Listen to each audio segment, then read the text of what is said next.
நான் உங்கள் செப் சரவணன், கோவில் நகரம், கும்பகோணத்திலிருந்து. Welcome back to easy cooking kitchen. நம்ம வீடியோக்குள்ளே போகிறதுக்கு முன்னாடி என் மனசுக்கு தோணியதுங்க, மக்களின் மனசாட்சி இல்லை மனிதனின் மனசாட்சி இது சம்மந்தமாக ஒரு சின்ன கதையை பார்த்துட்டு அடுத்த நெக்ஸ்ட்டு குதிரைவாளியை பற்றி பார்ப்போம். ஒரு ரொம்ப இருண்ட காடுங்க. அது வழியாக ரெண்டு பேர் நடந்து போயிட்டு இருந்தாங்க. அப்போது அவங்களுக்கு நைட் நேரத்தில் பசி ஏற்பட்டுட்டு திடீர்னு அவங்க பையில் இருந்த உணவை சாப்பிட்லான்னு பிரிக்கும்போது திடீர்னு தூரத்துலேருந்து ஒரு சத்தங்க, ஐயா யாராவது அங்கே இருக்கீங்களான்னு ஒரே சத்தங்க. அது திரும்பி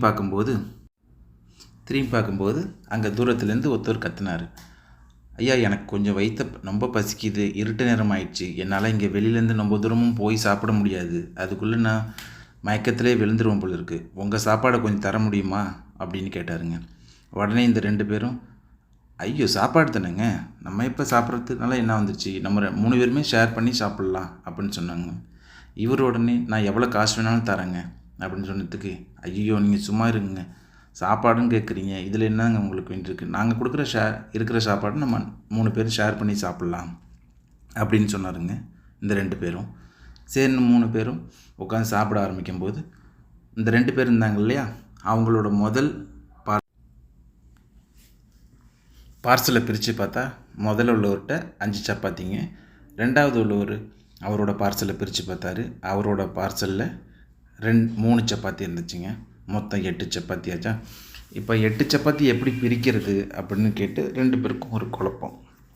திடீர்னு இவர் 3ஆவது வந்தவர் என்ன சொன்னாங்க, 8 சப்பாத்தியை 3 பீஸாக போடுங்க, நம்ம எல்லாருமே 8 பீஸ் ஷேர் பண்ணி சாப்பிட்டுக்கலாம் அப்படின்னு சொன்னாருங்க. சரி இந்த ஐடியாவும் நல்லா தான் இருக்குது அப்படின்னு சொல்லிட்டு 8 சப்பாத்தியை 3 பீஸாக போட்டாங்க.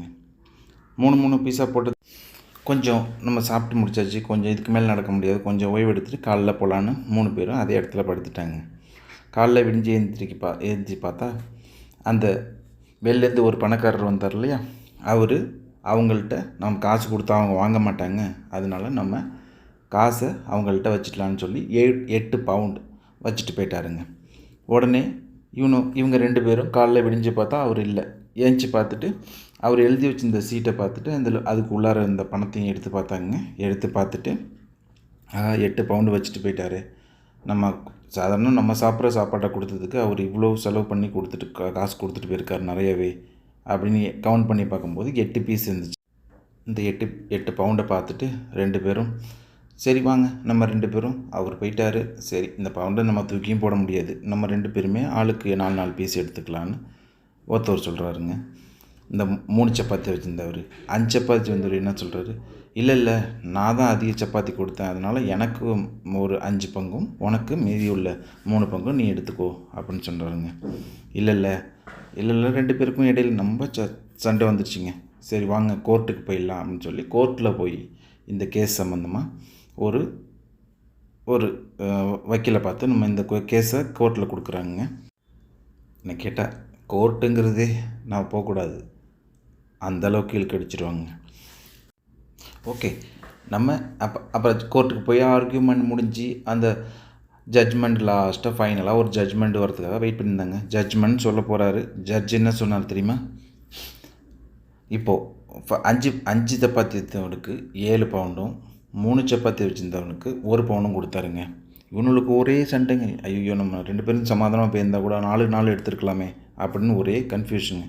கடைசியில் ஜட்ஜிட்ட போய் கேட்டாங்க, ஏன் சார் நீங்கள் 2 பேரும் சப்பாத்தியை ஷேர் பண்ணி தான் கொடுத்துருக்காங்க, 4 கொடுத்தா வேலை முடிஞ்சு அப்படின்னு சொல்லியிருக்காங்க சார். கடைசியில் 5 சப்பாத்தி 3 பீஸ் போட்டாங்க, அவனுக்கு 15 பீஸ் வந்துச்சுங்க. 3 சப்பாத்தி வச்சுருந்தவன் 3 பீஸாக போட்டால் 9 பீஸ் தாங்க வந்துச்சு. அப்போ ஜட்ஜ் சொன்னாராம், நீ ஒரே ஒரு பீஸை மட்டும் அவனுக்கு கொடுத்துட்டு ஆனால் எனக்கு 4 பவுண்டு வேணும்னு சொல்கிறியா, அது எப்படி, அவன் 5 சப்பாத்தியில் 3 பீஸாக போட்டு அவனுக்கு 8 பீஸ் எடுத்துகிட்டு பாக்கி உள்ள 7 பீஸை அவருக்கு கொடுத்துருக்கான், அப்போ அதானே நியாயம், நீ ஒரே ஒரு 3 சப்பாத்தியில் 3 பீஸ் போட்டு ஒரு சப்பாத்தி ஒரே ஒரு பீஸ் தான் அவர் கொடுத்துருக்க, அப்போ அதுதான் உனக்கு கிடைக்கும். இந்த கதையோட கருத்து என்னென்னா, மனிதர்கள் ஒரே விஷயத்தை வேறு ஆங்கிளில் வேறு வித்தியாசமான சிந்தனையில் சிந்திக்கிறாங்க, வித்தியாசமாக சிந்திக்கிறாங்கங்கிறது தாங்க. அதனால் மக்களின் மனசாட்சி எப்படி வேணாலும் எந்த நேரத்துலையும் எப்படி வேணாலும் சிந்திக்கும். அதுதானே இந்த கதையோட சுருக்கம். வாங்க நம்ம குதிரைவாலியின் பயன்களை பற்றி பார்க்கலாம். இந்த கதை உங்களுக்கு போர் அடித்தாலும் போர் அடிக்குதா, இல்லை வேறு கதை சின்ன சின்ன குட்டி கதையாக நம்ம நெக்ஸ்ட் வீடியோவில் பார்க்கலாம். கமெண்ட்ஸில் சொல்லுங்கள். வாங்க குதிரைவாலியை பற்றி பார்க்கலாம். குடும்பத்தில் குதிரைவாலி அரிசியின் பயன்கள், அதை பற்றி தாங்க பார்க்க போகிறோம். நம்ம இந்த குதிரைவாலிங்கிறது தமிழ்நாட்டில் ஏகப்பட்ட புழக்கத்தில் இருக்கிற சிறுதானியங்களில் விட அதிகமாக இது பயன்பாட்டில் இருக்குங்க. குதிரைவாலிங்கிறது சின்ன சின்ன ரொம்பவும் குட்டி குட்டியாகவும் அது வெள்ளை நிறத்துலேயும் இருக்குங்க. குதிரைவாலி நம்ம பயிரிடுறதுக்கு அது ஒரு புற்கள் வகையை சார்ந்ததுங்க. இந்த இந்த புல் சொல்லுவோம்ல, புல் அது மாதிரி வகையை சேர்ந்தது. நம்ம இது தண்ணி அதிகமாக தேவைப்படுறது இல்லைங்க.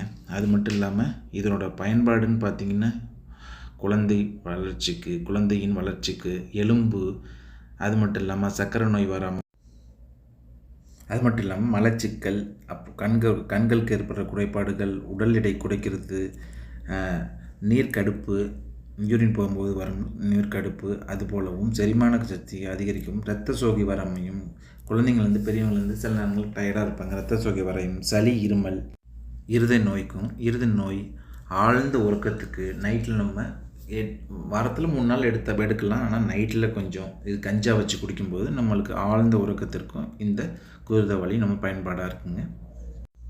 இந்த குதிரைவாலியானது கேலரிஸு அப்புறம் கல்சமிக் இண்டெக்ஸ் ரொம்பவும் குறைவாக இருக்குங்க. அது மட்டும் இல்லாமல் ப்ளஸ் நார்ச்சத்து, டோட்டலாக குளுட்டான் ஃப்ரீங்க.